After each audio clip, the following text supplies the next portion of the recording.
This is episode 74 of That Shakespeare Life. This episode is brought to you in part by Audio Shakespeare Pronunciation App, the only audio Shakespeare pronunciation app, which is designed to remove fears about how to speak Shakespeare's language so that his plays are accessible to everyone. Find out more about this app in today's show notes and stay tuned after the episode for how you can learn more. Hi, I'm Lucy Skeeping, broadcaster, performer and director of The City Waits. Another great method for studying the life of William Shakespeare includes listening to this. It's That Shakespeare Life with my friend Cassidy Cash.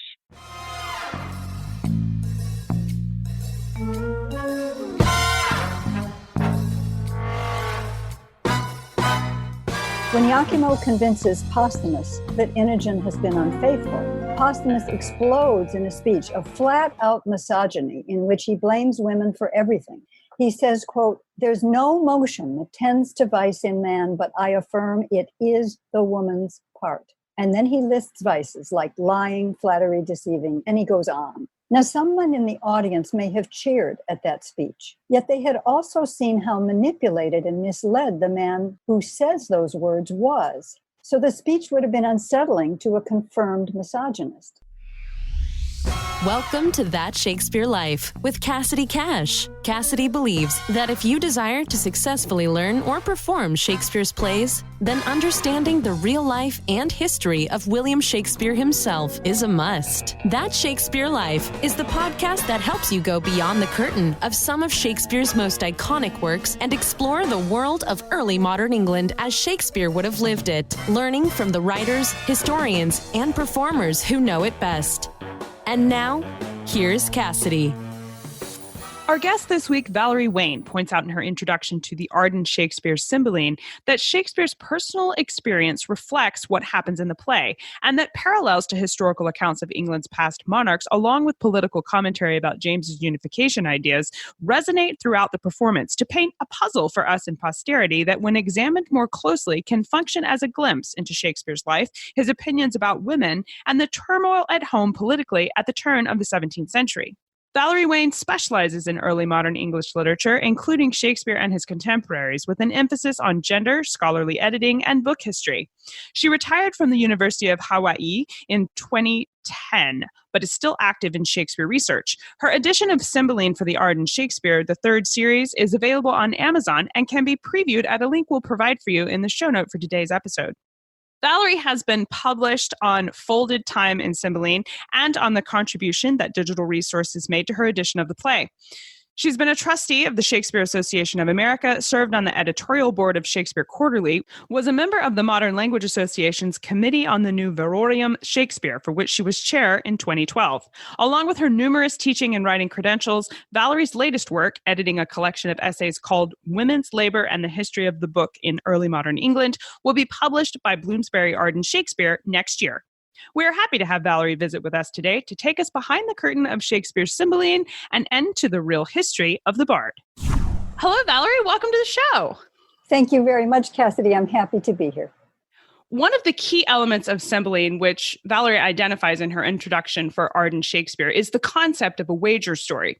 She quotes Geoffrey Bullough as saying this element was, quote, as widespread in folklore and literature as the terrible bargain, which is the bed trick, of Measure for Measure, end quote. She goes on to identify dozens of potential sources for Shakespeare's wager story. Valerie, how much of Shakespeare's play was original story for the Bard, and how much of it was a reimagining of existing folklore? That's a really good question and a difficult one to answer because Shakespeare reimagined existing narratives in very original ways. Our concept of originality is very different from how early moderns thought. They valued the imitation of classical texts and other texts as a way of demonstrating how creative someone could be. Maybe we can relate to that through an example. Sometimes the cover of a musical song becomes much more popular than the original ever was. That happened with Aretha Franklin's wonderful version of Respect, for instance, which was a song first written and performed by Otis Redding. It happens with Shakespeare's retellings of stories that were first told by others as well, because his versions were just so compelling. He worked from lots of different kinds of narratives, Some were told first in oral versions from folklore, others were available in printed texts. In wager stories, a few men bet on whether one of them can seduce a woman and prove he has done it. Shakespeare drew most directly on the version of the story in Boccaccio's Decameron, where it appears as Day 2, Tale 9. That version was the first to hide the villain in a trunk. And in Cymbeline, Shakespeare makes great dramatic use of that trunk when Iachimo comes stealthily out of it to spy on Innogen while she is sleeping, so he can give details to her husband to convince him that she's been unfaithful. That's an example of how he made Boccaccio's story his own, by writing an arresting scene for a theater audience. Shakespeare also used a German version of the wager known as Frederick of Jennen, where 4 merchants witness it, as they also do in the play.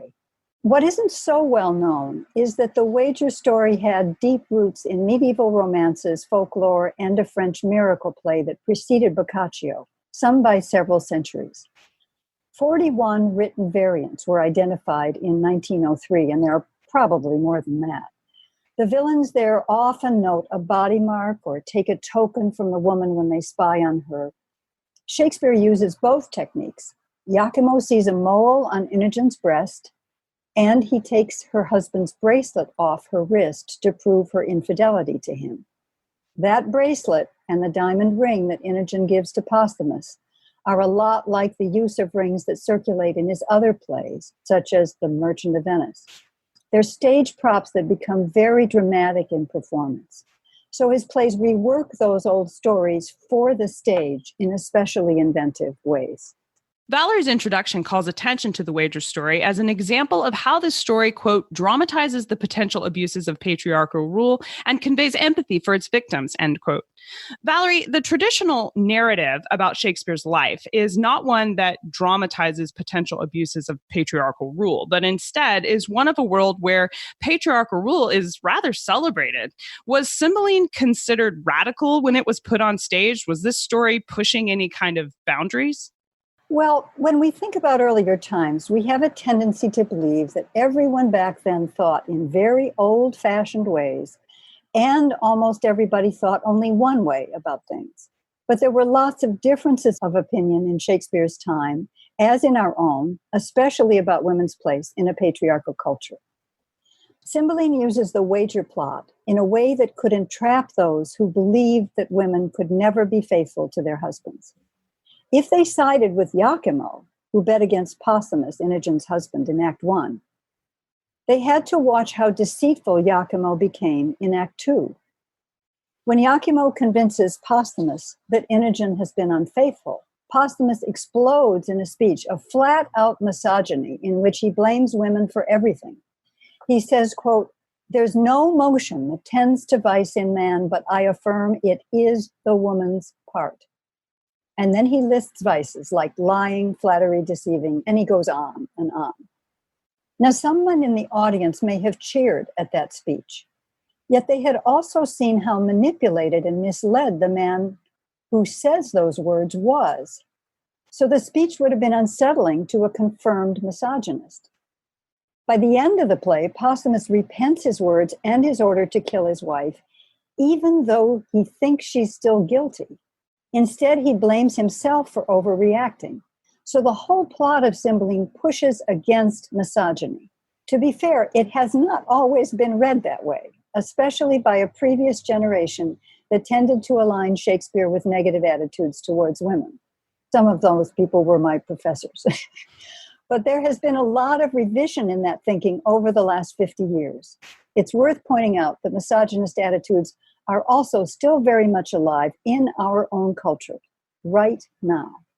Valerie draws attention to the calumny plot and points out that William Shakespeare had a very personal connection to that plot through his daughter, Susanna. Valerie, what was the famous story of Susanna and the elders? Well, a calumny plot is a story about a woman who's accused of being unchaste until someone proves her innocence and reveals the charges against her to be false. There's a famous calumny story in the Apocrypha section of the Bible, and it's called the story of Susanna and the elders. 2 elderly men lust after a young woman named Susanna, and when she refuses to sleep with them, they falsely accuse her of adultery. She's charged before an assembly and is condemned to death. But when a young boy named Daniel separates her two accusers and interrogates them, he exposes their false witness because their stories don't match. So Susanna is vindicated. Calumny stories demonstrate that the abuse and harassment now being exposed by the Me Too movement has been going on for a very long time, and that women were often not believed when they went to authorities in order to describe their experiences. What happened to Shakespeare's daughter Susanna when she was falsely accused of adultery? Well, in July of 1613, 3 years after Shakespeare probably wrote Cymbeline, Susanna Shakespeare Hall was publicly accused of adultery and having a venereal disease by a man in Stratford named John Lane. What he actually said was that she, quote, had the running of the reins and had been naught with Ralph Smith, meaning that she'd had sex with Ralph Smith. She sued her accuser in a church court, the consistory court of Worcester Cathedral, in order to clear her name. It was important that she do that in order to defend her reputation. Women often brought such suits in ecclesiastical courts. As many as 250 women a year litigated slander suits in London. In Susanna's case, John Lane didn't show up at the court proceeding, so she won the suit through his non-appearance. Women brought 75% of all defamation suits in England during the late 16th and early 17th centuries. That shows how frequently they had to defend their honor in a culture that often accused them of sexual crimes. But they also had a means to defend themselves thanks to the church courts, which handled those defamation suits. Do you think Shakespeare chose the name Susanna for his daughter after this legendary tale? I really don't know. The naming of children is such a private matter between a husband and wife. It's impossible to know why they named her Susanna. But the biblical story was very well known, and it was also performed as a play by Thomas Garter in the 1560s and published in 1578, not too long before Susanna was born. So the name probably had the resonance of a story of false accusation for many of their contemporaries. Once Susanna was accused of adultery in 1613, her name might have recalled that story for those in Stratford who knew about the accusation, but it's also very hard to say how well known that suit was within the community. Does the narrative of Cymbeline challenge the idea that Shakespeare held to these traditional views of subversive women, or that he promoted a patriarchal control over them? Well, Shakespeare was a poet and a playwright who told stories, and those stories were of many different kinds.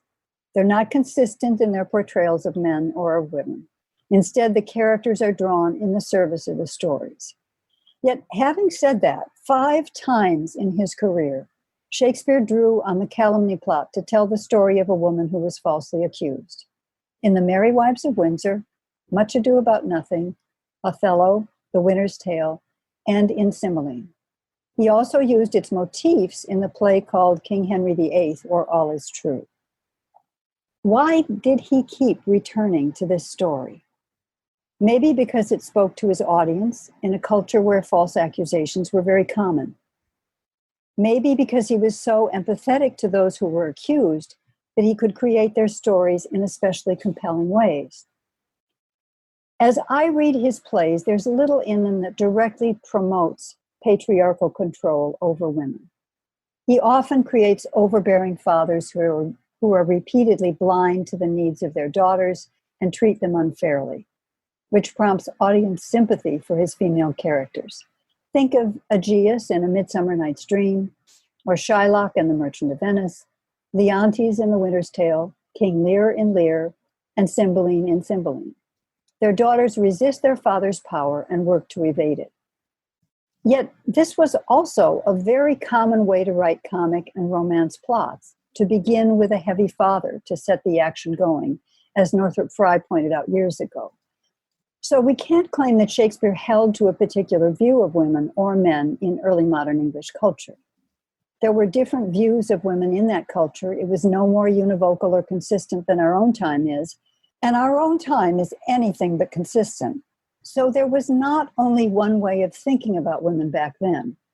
Shakespeare's plays play with that diversity, sometimes reworking similar themes in different contexts and from varying perspectives. He had such an agile and creative mind that he usually can't be pinned down to one way of thinking, although we can identify some interesting patterns, like the repeated use of the calumny plot. You can see why artists like Walt Disney borrowed from Shakespeare for some of his stories he puts on film, because this plot does seem to have a powerful tale that kind of maintains its popularity over centuries. Yes. It still needs to be told, too. Switching gears somewhat to another theme of the play, I want to call attention to Simon Forman's account that he wrote in 1611 after seeing the play performed. In that account, Simon relates that there was a character named Innogen throughout the production. Valerie, is this an example of the wide variations in spelling we know about from Elizabethan England, or was there a misprint in assigning the name Imogen? Well, it's actually both. Early modern spelling could vary pretty widely. The interesting thing about Innogen's name is that it did not vary that much. The spelling with an N, and usually two N's, as in the word innocent, appears 3 times in the text by Holinshed that Shakespeare used as his direct source for the play, and in other texts by Stowe, Drayton, Spencer, Munday, Haywood, and later by John Milton. It occurs at least 23 times in 15 texts published through 1623. And the name Innogen appears in both quarto and folio texts of Much Ado About Nothing, in a stage direction that refers to Leonato's wife. So Innogen, or variants that use an N, was the standard spelling at that time. And that's the spelling that Simon Forman used when he saw and heard Cymbeline in 1611. Fortunately, we have his handwritten account of a performance. But in the original text of Cymbeline, the name occurs 40 times as Imogen. That consistency is probably due to Ralph Crane, the very careful scribe who prepared a transcript of the play's folio printing in 1623. Crane may have misread the copy he was working from, but before the play reached the printed stage, it probably passed through at least 6 hands: Shakespeare's, 2 hands in the manuscript behind the transcript, Crane's transcript, and the play's 2 compositors. Shakespeare's handwriting may have been part of the problem because, as far as we know, it wasn't all that legible. Or one of those who prepared the manuscript could have misread it, or perhaps one of the compositors who set the type made the error. In any case, the spelling with an N refers in many texts to the first Queen of Britain and the mother of the line of Britain's kings. So returning the name to that spelling recognizes the character's legendary role in Britain's ancient past, as well as the complex transmission of this early modern text. I always wondered if it was because it was handwritten and when you write in cursive, the letter N has a flourish, and then the letter M is not, it's just not far different. So if you put 2 N's right together in cursive, it does look a lot like an M. And so I always thought it was an innocent mistake of somebody had written it with 2 N's and the reader just saw it as an M instead. That makes great sense. And that error is called a minim error, M-I-N-I-M, where the M's and the N's are confused with one another. So that's the kind of reading mistake that we identify as one of those 6 hands having made. Despite the parallels between the story of Susanna and the elders and various aspects of Shakespeare's Cymbeline, the play was, as Valerie points out, based on Holinshed's history of a real king, as recounted by contemporary historians like Holinshed, although he wasn't the only one. Valerie, was there a real King Cymbeline of Britain? Yes, there was a real king named Cymbeline, or Cymbeline with a K, as Holinshed spelled it. He ruled a powerful tribe of Celtic people in southeastern England from his seat in Camalodunum, which is now modern-day Colchester. And a museum in Colchester still has coins that were minted during his reign. So while he did exist, the legends that developed around him cannot be confirmed. Shakespeare's sources all said that Cymbeline reigned at the time when Jesus was born. Holinshed and Geoffrey of Monmouth in particular associated Cymbeline's reign with a time of peace. But in the play, he refuses tribute to Rome, which goes against all of those sources. And that's what prompts the war between Rome and Britain. Some historians have drawn a parallel between Shakespeare's version of Cymbeline and historical accounts of the Roman Emperor Augustus. One specific historian, David Bergeron, says that James I considered himself to be the British Augustus that was chasing his own kind of Pax Romana, trying to unify Scotland, England, and Ireland. Valerie, was Cymbeline intended to be a political commentary on James I's goals for Britain to be unified? I agree with David Bergeron's account of James's goals. The king did consider himself a British version of Augustus, and the Union project was important to him. The play indicates that the character of Cymbeline spent much of his youth at the court of Augustus Caesar, so that Roman emperor is mentioned in the play. James wanted to establish an empire too. One way that Cymbeline engaged with James's hope for unification is in its language. The play uses the word Britain, meaning the nation, Briton, O-N, referring to a person of that origin, or British, a total of 52 times, far more than any other text of Shakespeare. It never refers to England or the English. In this respect, Cymbeline is a distinctly British play. That relates quite directly to James I's desire to unify England, Scotland, and Wales into one country called Great Britain. But James didn't accomplish that goal. His union project had failed in Parliament by 1607. Yet 3 years earlier, he'd already proclaimed himself the King of Great Britain, which he was entitled to do even though he was unable to achieve a legal union. He also had coins issued, one called the Unite and another called the British Crown. And he had the first Union Jack created that combined in one flag the white lines of the Scots Cross of St. Andrews with the Red Cross of St. George. So in symbolic and discursive arenas, James projected a sense of union, even though England and Scotland were not legally united until a century later, in 1707, when Great Britain officially became the title for both kingdoms. When Ireland was added in 1801, the title was changed to the United Kingdom. The play's attention to the ancient Britons and an ancient British king therefore does evoke issues associated with James's Union project. However, it does not take a position about that controversy or explicitly comment on James's goals for unification. Just culturally speaking, were these parallels to ancient history recognizable for the audience when they saw them on stage, or have these connections been primarily applied by posterity? Audiences to almost any production of Shakespeare's plays were very diverse, as they are now. I would guess, and I'm only guessing, that quite a few members of the audience back then would have been aware of James's Union project. Some might have held strong opinions for and against it. Many others would not have been very aware and would have connected with other aspects of the play instead. James I's son, Henry, was very interested in early British history, and he was formally invested in his role as Prince of Wales in June of 1610, right around the time the play was probably being written. The entertainments associated with his investiture and the masques performed at court during the Christmas season of 1610-11 featured many British motifs. So when the play was written, there was a lot of attention to historical Britain among elite members of English society. To answer your question more directly, these issues have not been imposed on the play by posterity. On the contrary, recovering them from that time can help us better understand the play as some of Shakespeare's contemporaries encountered it. However, we also bring our own perspectives to it, which is entirely justified, including what's happened in relations between Scotland, Ireland, and England since then.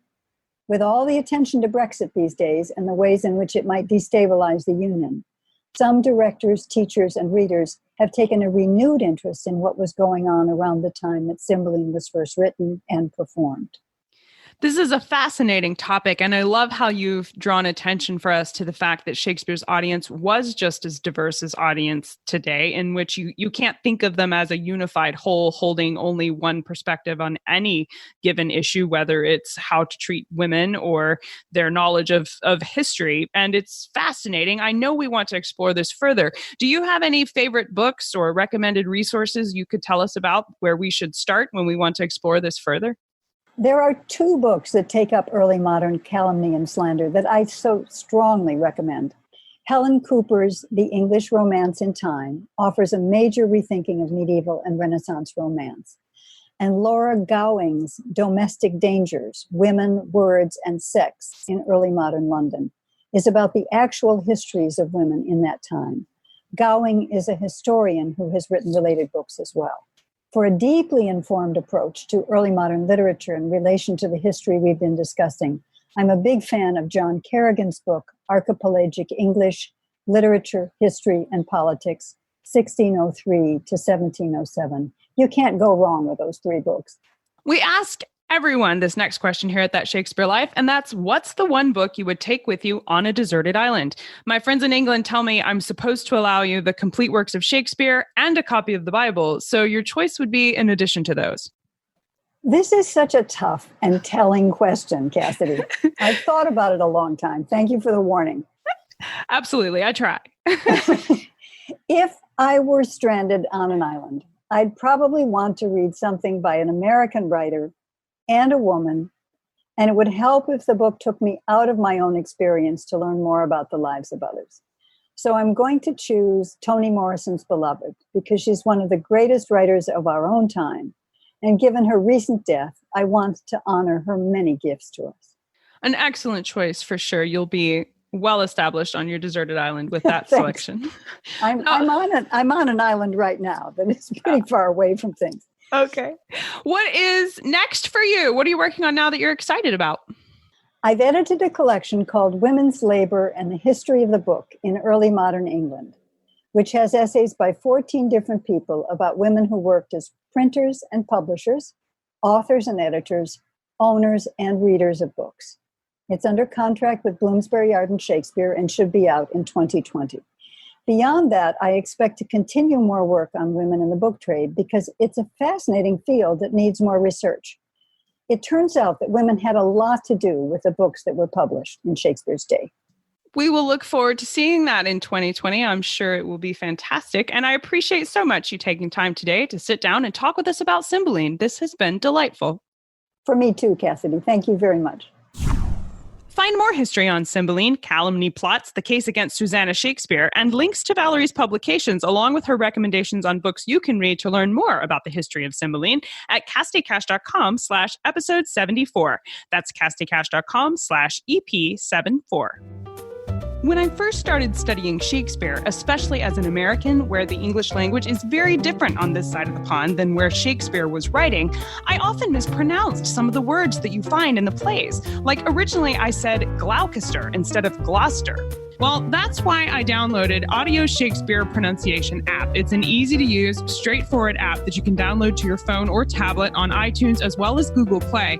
And it lets you search any word from Shakespeare, and then it tells you exactly how to say it with a playable audio guide built right in. Audio Shakespeare Pronunciation app is like having a professional voice coach that you can carry in your pocket. Explore all the features of this app and download it right now at casticash.com/Shakespeare app. That's casticash.com/Shakespeare app. That's it for this week. I'm Cassidy Cash, and I hope you learned something new about the Bard. I'll see you next week. Bye-bye.